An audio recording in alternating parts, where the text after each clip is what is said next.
Friends, ఈ మొక్కజొన్న గింజలు అయితే మెత్తగా పేస్ట్ చేసుకొని నేను చిన్న డిప్ప లాంటి తీసుకున్నాను, బేసన్ అందులో వేసుకున్నాను. ఇప్పుడైతే ఒక 10 నుండి 12 లేక 13 పచ్చిమిర్చీలు తీసుకొని ఇలా వాష్ చేసుకొని మధ్యలో సగానికి చుంచుకొని మిక్సీలో వేసుకోవాలి ఫ్రెండ్స్. అలాగే ఒక చిన్న అల్లం ముక్కని చిన్న పీసెస్ లాగా కట్ చేసుకొని వేసుకోవాలి.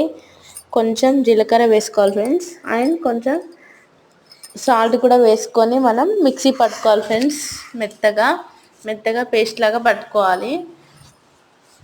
పట్టుకున్న పేస్ట్ని మనం ఇంతకుముందు వేసుకున్న మొక్కజొన్న గింజలది దాంట్లో పేస్ట్లో వేసుకొని అలాగే కావాల్సినంత కొంచెం కొత్తిమీర, కరివేపాకు చిన్న చిన్నగా కట్ చేసుకున్నాం కదా, అది కూడా వేసుకొని తగినంత పసుపు వేసుకొని మంచిగా కలుపుకోవాలి ఫ్రెండ్స్. కొద్దిసేపు ఇట్లా అందులోకి పట్టే అంత మంచిగా కలుపుకోవాలి ఫ్రెండ్స్.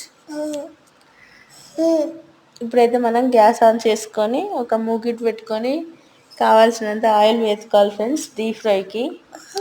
గారెలు డీప్ ఫ్రైకి చాలా బాగుంటాయి ఫ్రెండ్స్. ఈ గారెలు అయితే అందరూ ట్రై చేసి ఎలా వచ్చాయో కామెంట్ చేసి చెప్పండి ఫ్రెండ్స్, మీరు కూడా. ఇప్పుడైతే మనం ఆయిల్ పెట్టుకోవాలి ఫ్రెండ్స్. డీప్ ఫ్రైకి పెట్టుకున్నాక ఆయిల్ హీట్ అయిందో లేదో చూసి మనం ఒక్కొక్కటిగా గారెలు వేసుకోవాలి ఫ్రెండ్స్.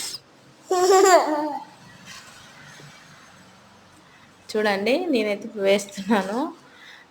నేనైతే ఫస్ట్ ఏదైనా ఇలాంటి డీప్ ఫ్రైస్ చేసే ముందు ఒకటి చిన్నది వేస్తాను ఫ్రెండ్స్. అది మంచిగా డీప్ ఫ్రై అయ్యాక గ్యాస్ దగ్గర పెట్టేస్తాను ఫ్రెండ్స్. ఇలాంటి అలవాటు అయితే నాకు ఉంది ఫ్రెండ్స్ ఎప్పటి నుంచో. మీలో కూడా ఇలాంటి సెంటిమెంట్ లాంటి అలవాటు ఉంటే కామెంట్ చేయండి ఫ్రెండ్స్. చూడండి, ఇలా గ్యాస్ దగ్గర పెడతాను. మనం ఫస్ట్ దేవుడికి అంటాం కదా, అలా. ఇప్పుడైతే మనం గారెల్ని అటు ఇటు రెండు వైపులా మనం గోల్డెన్ కలర్ వచ్చేదాకా మంచిగా ఫ్రై చేసుకోవాలి ఫ్రెండ్స్. ఆయిల్లో ఇలా గరిటెతో ఇలా అనుకుంటూ మంచిగా ఫ్రై చేసుకోవాలి. అలా ఫ్రై అయ్యాక ఒక గిన్నెలో వేసుకోవాలి ఫ్రెండ్స్. నేనైతే న్యూస్ పేపర్ వేసుకున్నాను, ఆయిల్ పీల్చుకుంటుందని. వేసుకొని ఒక్కొక్కటిగా మెల్లగా తీసుకోవాలి ఫ్రెండ్స్. అన్నీ ఇలానే వేసుకోవాలి ఫ్రెండ్స్.